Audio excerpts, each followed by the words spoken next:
Hello students, in this video we want to discuss some vital areas in the theory of integration under measure theory. You know, we have Lebesgue measure and the theory of integration. This is the second part of that course, MTS 424, Lebesgue theory. Now, let's start with what a simple function is in Lebesgue theory of integration. So let's write. Let f be summation alpha I characteristic function ei and I move from 1 to what? 1 to n be a simple function. You can see that it is a simple function because it has a finite set of values. That's why our high move from 1 to n. It's not to infinity. You know, a simple function on a measure space, on the measure space, not measurable space, please. X, Sigma-algebra, and measure. Okay. F is said to be measurable, but this time around it is integrable. You know, we have a definition for its measurability in the concept of measure theory, but this is integration theory under measure. So if you know the measure of the EI is finite, that is the I, that is that's countable, finitely countable set is finite. When you see it's bounded by infinity, it means that this set, its measure is finite. It has a finite measure. If it's finite, okay, for every index alpha I is not equal to 0. So this function, which is written as, you know, it's a simple function, is said to be integrable if this happens. That is as simple as that. Now let's look at example of a finite measure. Example of finite measure is Lebesgue measure on closed interval 0, 1. It's finite. You can take it's a finite measure. Example of that is this. And example of sigma finite measure. Example of sigma finite measure. Example of sigma finite measure. We have Lebesgue measure on set of real number on R. Lebesgue measure on R. These are examples of finite measure and sigma finite measure. Let's continue. Let's look at we are going to prove some theorems here to establish what our concept is talking about. We are going to prove some theorems here. Okay. Now let's continue. The first theorem says that if f and g are integrable functions, theorem 1. If f and g are integrable functions,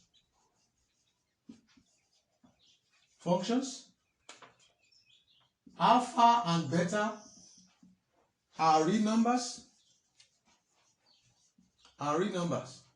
okay, then the integral integral of alpha f plus beta g with the measure the mu is equal to alpha into the integral of f the mu plus beta into the integral of g, you know, the mu. This clearly shows there that integral is a linear map. That's the theorem. But the theorem that we are going to prove here, which is an extension of this, is theorem 2. This is just the basic one, which shows the linearity of the integral functions here. So if f and g are integrable functions,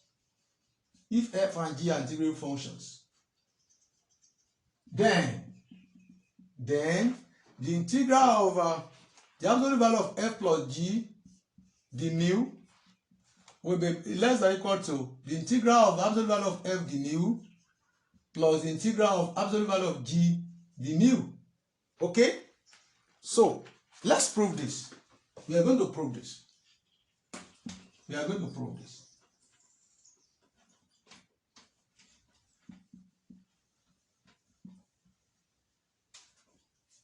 Let's prove this. Now, to start with, for this proof,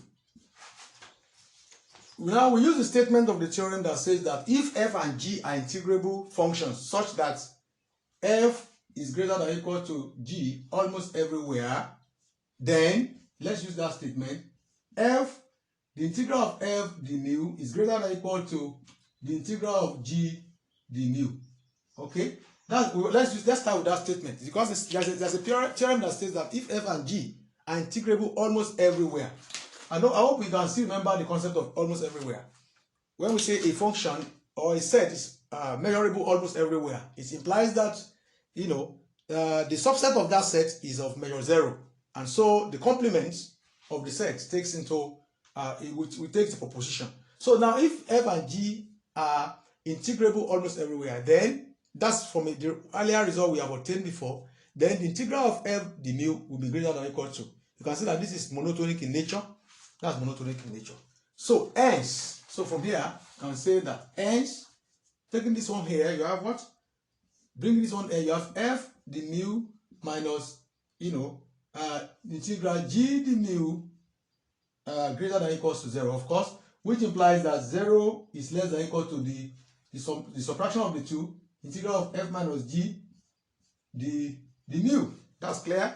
So from here, we bring this one how is equal to the integral of g d mu is less than or equal to the integral of f d mu. How? Fine. If you say 0 is less than or equal to this, so by the time you bring g here, the g that is carrying the negative sign will be positive. So you have this. Okay? So, but putting, let's say by putting, want to replace g with absolute value of f plus g in place of g. In place of g, that's an assumption, and absolute value of f plus absolute value of g in place of f.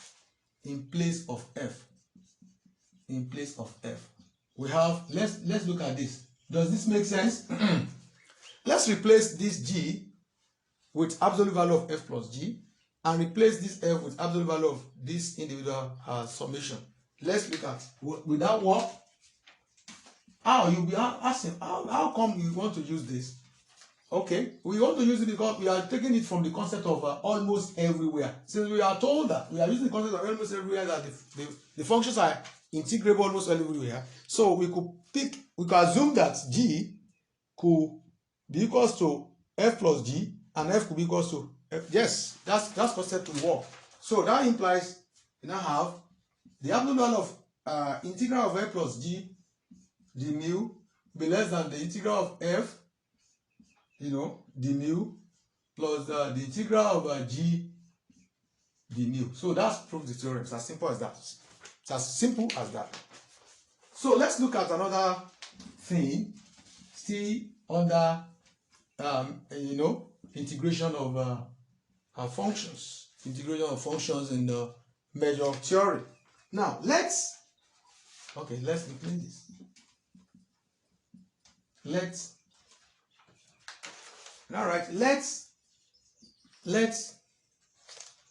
write it here to be clear enough. Let x sigma-algebra and the measure be a measure space. Be a measure space. Let me say measure space, and let f and g belong to,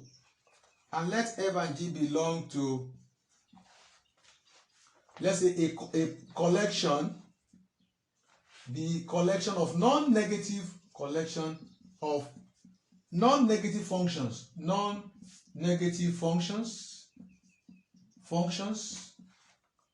on this, let's say this symbolic tau, big tau, which is the collection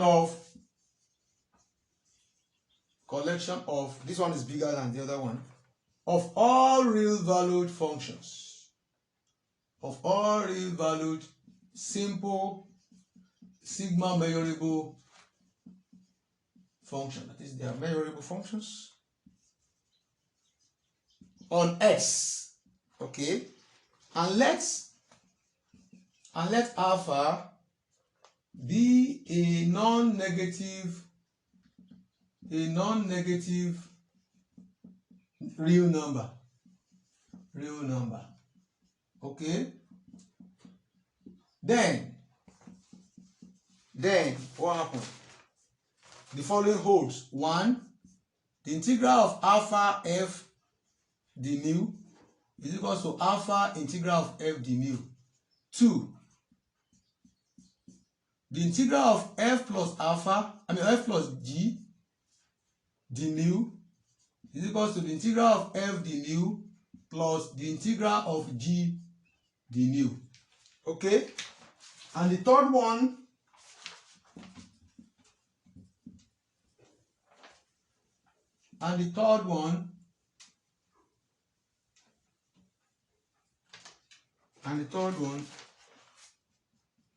if f of x is less than or equal to g of x, that is, if it's monotonic with respect to x, holds at each x in x, then the integral of f d mu is equally less than or equal to the integral of g d mu. All right, so let's prove this quickly. The proof is not difficult, very simple, straightforward. The proof is very straightforward. Let's look at that. Now suppose we are going to represent our f as integral functions. We're taking from the simple functions now. Suppose our f is, suppose our f is, sigma, that's summation rather, ai x ai, our I move from 1 to m. Let's use m as a finite point here, where a1, a2, and so on to am are non-negative real numbers. They are non-negative real numbers. And don't forget, this is a characteristic function. This is a set a high in question, and a1, a2, I hope you remember that, am are disjoints. They must be disjoint. Subset of x that belong to our sigma algebra A, and that's so the same thing goes for G also. G is equal to sigma. We can take bi here, chi I moving from 1 to n. I think that will work. Okay, let's change our I. Let's take it to j, so that we won't have I there, I in the two cases. Good. We are the same thing, where b1, b2 to bn are non-negative real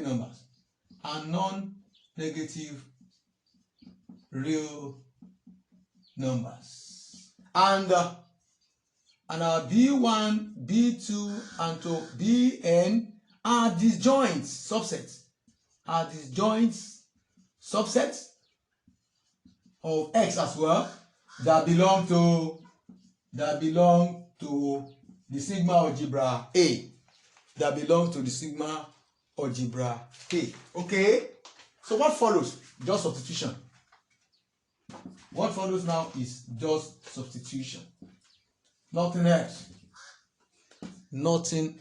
You will see, very straightforward.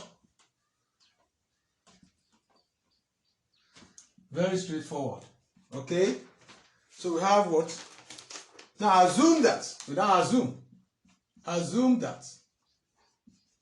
Let me clean this so that it will not be confusing us. Yes, beautiful. We assume that the union of ai as I move from 1 to, they are finite union, but they are disjointed. They are disjoint union. So assume that 1 now, the first condition, alpha f d mu will be alpha, just substitution now, like I said. Our f is ai chi ai, I from 1 to m, which is written as alpha, sigma, because this f is integrable, and so that will change. Mu of ai, I is moving from 1 to m. Why? How? What happened to ai? Don't forget, these are non-real, they are non-negative real numbers. Their summation is 1, particularly when the set ai is in ai. Don't forget this characteristic function ai. So if our x is inside that ai, the characteristic function assume 1. But if x is not there, it assumes 0. Okay, so we assume our x is there. So everything, a summation of all this is already 1. This is 1. If you add all this together, they be 1.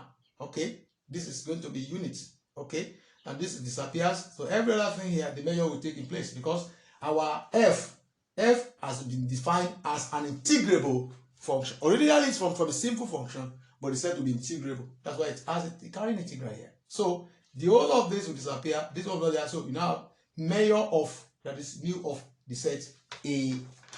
So that's about that. So you have this to be alpha into, we are continuing with this now, sigma ai now, measure of ai. Now suppose that we want to rewrite this. Remember I said the summation of this is 1. So suppose that I want to bring it back, it's still going to be what? This, multiplying it by ai again, you have that. I is moving from 1 to n. So everything will be what? Alpha into the integral of f d mu. Of course, yes. Of course, yes. F d mu. So it's as if we are just trying to, move from left to right and right to left. Now, we can finish it up here by saying that this implies that the integral of alpha f d mu is the same as alpha integral of f d mu.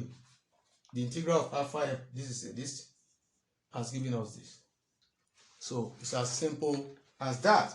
Now the next theorem there, the second one.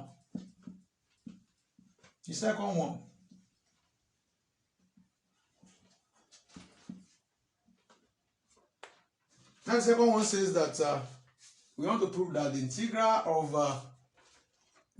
f plus g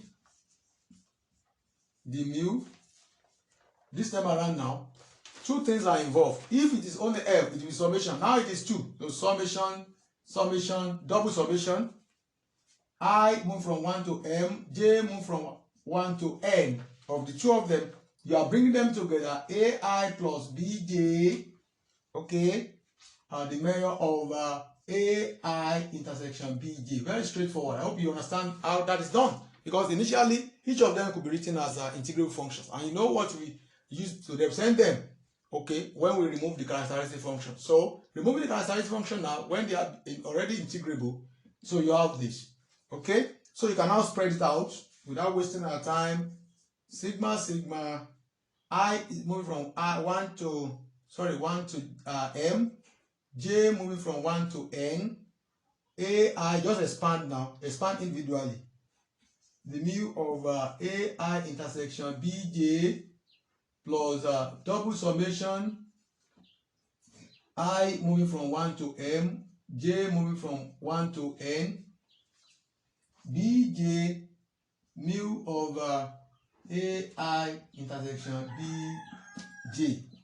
So which will be summation ai, when you separate it now, the measure of ui, I moving from 1 to m, plus summation bj, j is moving from 1 to n of what? Of the measure of bj. Very straightforward separation. So this one, it initially means f, the integral of f d mu, plus this one means the integral of g d mu. So which implies that the integral of f plus g d mu is the same thing as the integral of f d mu plus the integral of g d mu. So that is complete as well. Now the third one.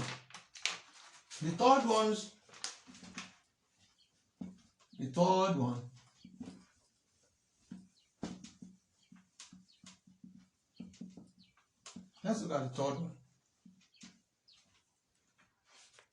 The third one says that suppose that f of x is less than or equal to g of x holds at each point at each x in x, then g minus f will be non-negative, of course, because both of them are positive. So the integral of g d mu will be defined as, we can split it as f plus g minus f. I hope you understand. That's another way of writing the integral of g. The integral of, open the bracket, write f plus g minus f. So f minus f will cancel out the mu. Okay? So that means the integral of g d mu will be, opening this one up, you have the integral of f d mu plus the integral of g minus f d mu, which is greater than or equal to f d mu.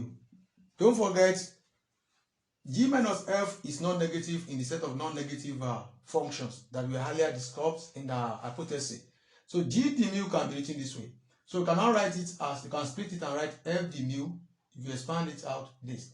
And this one, this particular thing, this result here means is greater than f of g, because the integral of g d mu is more than or equal to f d mu, based on this concept.